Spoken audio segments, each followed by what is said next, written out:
Bismillahirrahmanirrahim. The topic we are going to cover in this video is vermiform appendix और इसमें से appendectomy तो बहुत ज़्यादा इंपॉर्टेंट आनी है। वर्मीफॉर्म अपेंडिक्स की हमने एनाटमी पढ़ी थी। 5 to 15 सेंटीमीटर लॉन्ग होता है और नैरो 5 मिलीमीटर होता है। Base of the appendix is fix, बाकी जो अपेंडिक्स का जो सर है वो घूम सकता है। Position of the base of appendix कहाँ होती है? Where this confluent of the 3 taeniae coli. तो कोई भी सर्जन जो सर्जरी कर रहा है वो सीकम या सन्नी कुलॉन तक पहुँचे और सीकम तक पहुँचे तो वो एंटीरियर टीनियोकुलाई को ट्रेस करे तो उसे मिल जाएगी हमारी अपेंडिक्स। मीजो अपेंडिक्स होती है इसके साथ that is independent, it arises from the lower surface of mesentery appendicular artery which is the end arterial branch of the ileocolic artery वो सप्लाई करती है वीनस ड्रेनेज इसके पेंडिकुलर वेन से, lymphatic drainage इसके ileocecal lymph node से। Acute appendicitis, it's very important for long case, it's very important for CQB। Inflammation होती है अपेंडिक्सी से, अपेंडिसाइटिस कहते हैं। इन्फ्लेमेशन क्यों ये है कि कोई फीकल मटेरियल आके जमा हो गया, lymphoid hyperplasia, calculi, parasitic infection, carcinoma of caecum, infestation, it all leads to obstruction. Obstruction के पीछे होगी inflammation. Inflammation will cause obstructive lymphatic drainage, oedema, mucosal ulceration होगी। आपको पेशेंट को क्या होगी? इन्फ्लेमेशन पेन जिसके साथ वो प्रेजेंट करता है। इट कैन रिजॉल्व स्पॉन्टेनियसली, यहाँ पर रप्चर कर जाएगी। ठीक, clinical presentation, clinical science and symptoms क्या है? टिपिकल या एटिपिकल दोनों हो सकते हैं। बेसिकली ये भी डिपेंड करता है ज़्यादातर कि पोजीशन क्या है उसकी टिप की, अपेंडिक्स की टिप की। Typical presentation, right iliac fossa pain, irritation of the और due to the irritation of the parietal peritoneum. और बेसिकली उसे पेन स्टार्ट होगी पेरी अम्बिलिकल, और पेशेंट खुद बताता है कि पहले उसकी नाक पे दर्द थी और अब जो है वो पॉइंट करेगा कि राइट इलियक फोसा पे पेन होती है इस पॉइंट पे। और वो पॉइंट कौन सा है? McBurney's point. इसे हम पॉइंटिंग साइन भी कहते हैं, जब हम आगे सारे साइंस पढ़ेंगे एग्जामिनेशन पे।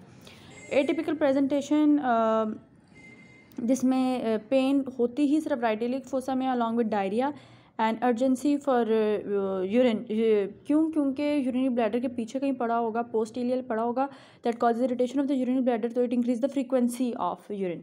नॉजिया, वॉमिटिंग वगैरह सारी चीज़ें तो चलनी है।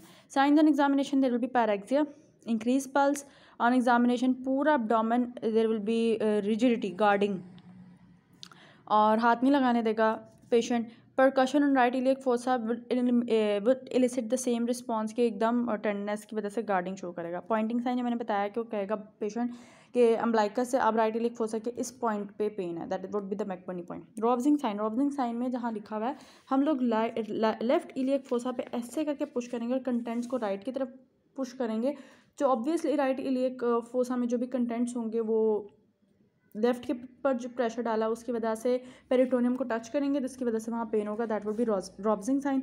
सॉस साइन, सॉस क्या करता है? एक्सटेंड करता है। अगर हम लेग को हाइपर एक्सटेंड करवाएं, पीछे की तरफ हाइपर एक्सटेंड करवाएं, तो retrocaecal position, that is the most common position of the appendix, उसकी वजह से that will cause pain on hyperextension at the hip joint. फिर है डम्फी साइन, डम्फी साइन में पेशेंट को कहते हैं कफ करे, कफ करने से उसे राइट इलियक फोसा में पेन होती है।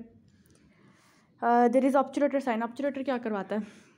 इंटरनल रोटेशन, सो हम पेशेंट की हिप को फ्लेक्स करवाते हैं और इसे इंटरनल रोटेट करवाते हैं, दैट को ऑल्सो कॉजेज पेन। इवन कुछ ख़वातीन को मेंस्ट्रुअल साइकिल से पहले, मंथली मेंस्ट्रुअल साइकिल से पहले जो है अपेंडिक्स की पेन कैसा होता है, वो मिटल शिमर्स पेन हम डिफरेंशियल डायग्नोसिस में पढ़ेंगे, उसका भी एक साइन, वही साइन ऑब्चुलेटर साइन होता है। फिर है हमारे पास और कौन सा साइन है?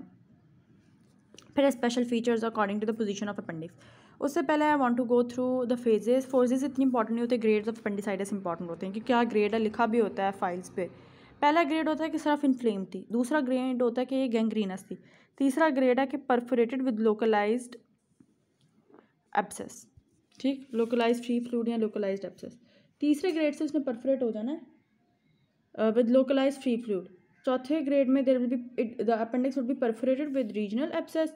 और फिफ्थ ग्रेड में परफोरेटेड तो है ही है, लेकिन इसमें डिफ्यूज्ड पेरिटोनाइटिस होगी। First inflamed gangrenous, perforated with localised abscess, fourth में perforated with regional abscess, fifth में परफोरेटेड विद डिफ्यूज एब्सेस। और इसके फेजेस हैं, फेजेस में है first one is simple, second one is phlegmonous, जिसे इन्फ्लेम्ड कहते हैं बेसिकली, या मैस बन जाती है। Third gangrenous and generalize peritonitis, fourth perforated with generalize peritonitis. ये फेजेस डिफरेंट है और ग्रेड्स डिफरेंट है, लेकिन ज़्यादातर ग्रेड्स यूज़ होते हैं। अब हम इसकी पोजीशंस पे आते हैं। सबसे common is retrocaecal, then we have pelvic, iliac जो है, देन वी हैव ये पैरासिकल, ठीक 2%, और फिर इस तरह बाकी सारे हैं।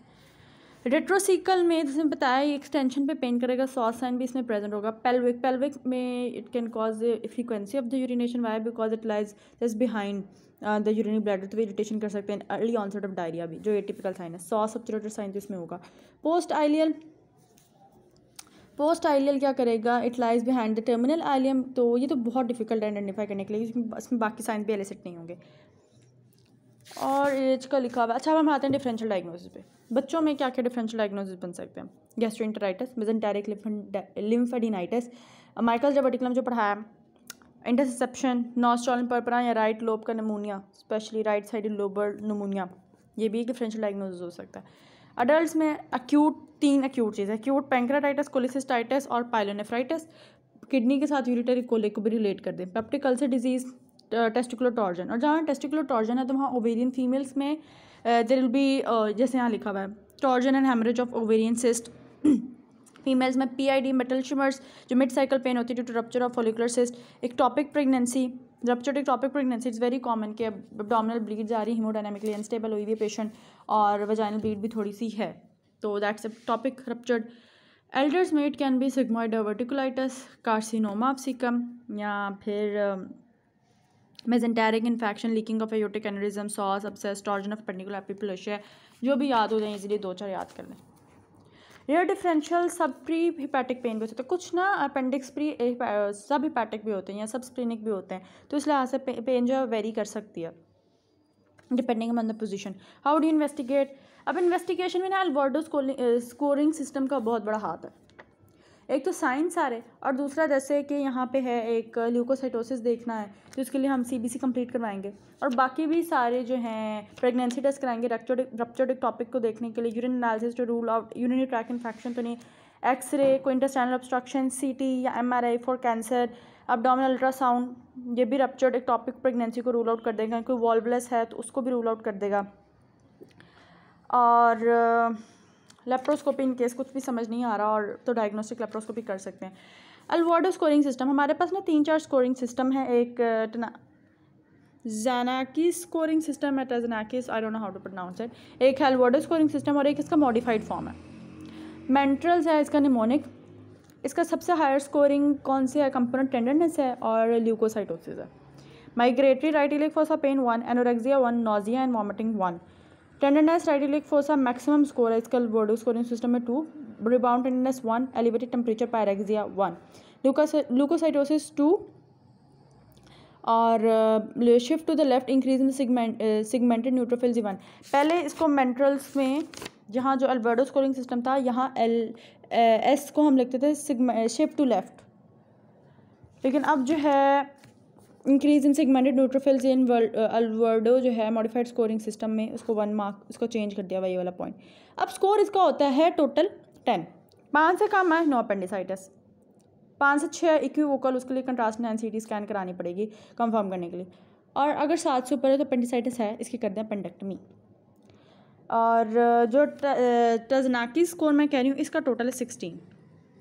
अल्वर्डो ये मॉडिफाइड का भी 10 है और जो उसका पुराना वाला है वो भी 10 ही है, ठीक।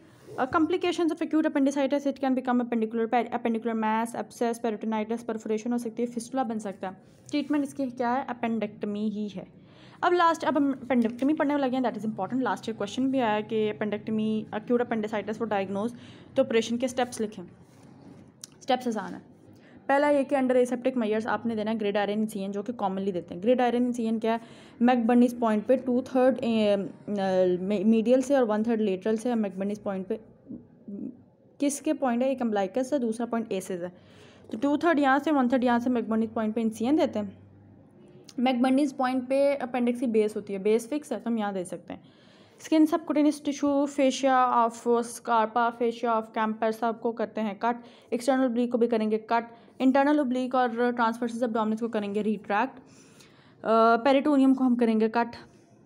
और कौन कौन से इंसिजन्स होते हैं जो हम अपेंडेक्टमी करते वक्त दे सकते हैं? एक लैंस इंसिजन है, ट्रांसवर्स स्किन क्रीज जो कि अम्बलाइकस के 2 centimetre below the umbilicus, centred on the mid clavicular mid inguinal line. और लैंस क्यों बेहतर है? क्योंकि लैंस एक्सटेंड हो सकता है इजीली। ग्रिड आयरन को हम रेदरफोर्ड मॉरिसन में करके एक्सटेंड कर सकते हैं, मतलब यहाँ से ऊपर लेटरली ले जाए तो वो रेदरफोर्ड मॉरिसन इंसिजन है। by cutting its lower end over the McBurney's point and extending obliquely upward and laterally as necessary. All layers are divided in the line of इनसियन. चौथा है लोअर मिड लाइन इनसियन, जो कि specially हम करते हैं in the presence के हमें doubt हो कि कोई इंटेस्टाइनल ऑब्स्ट्रक्शन या पेरिटोनाइटिस वगैरह तो नहीं है. फिर क्या करते हैं, काटने के बाद पेरिटोनियम भी कट होगी, एक्स्ट्रा पेरिटोनियल फैट रिमूव कर दी हमने. अपेंडिक्स हम आइडेंटिफाई करेंगे टीनिया कोलाई से फ्रॉम सीकम. मीजो अपेंडिक्स को करेंगे हम लाइगेट. मीजो अपेंडिक्स को लेकर जाएंगे धागा और कर देंगे यहाँ पे इसे लाइगेट. पकड़ेंगे अपेंडिक्स को, उसको बैबकॉक्स में पकड़ेंगे और आर्टरी फोर्सेप्स से हम लोग उसकी बेस को पकड़ के क्रश करेंगे. दूसरा एक और artery forceps is removed and applied दस डिस्टल टू क्रश्ड पोर्शन. दो आर्टरी फोर्सेप्स से उसको एक दूसरे से काट देंगे. फिर वाइकल 30 लेंगे, उसको स्टिच करेंगे लाइगेट करके, फिर कट कर देंगे. Crush ligate and cut appendix at the base. फिर विल क्लोज द पेरिटोनियम. वाइकल 30 सारे मसल्स को इंटरप्टेड स्टिचेस के साथ कैटगेट के साथ लगाएंगे. इंटरप्टेड स्टिचेस और स्किन को हम कंटिन्यूस मैनर में स्टिच करेंगे और पेरिटोनियम को भी स्टिच करेंगे. Here various layers that are encountered in appendectomy: skin, subcutaneous tissue, superficial fascia of Camper's, deep fascia of Scarpa, called the membranous fascia, external oblique muscle जो हम cut कर रहे हैं, internal oblique and transverse abdominis जो हम retract कर रहे हैं, fascia transversalis, ये भी क्लियर है, ये याद रखना है. इसे भी हमने करना cut. Preperitoneal fat, parietal peritoneum, ये सारी लेयर्स हो गई.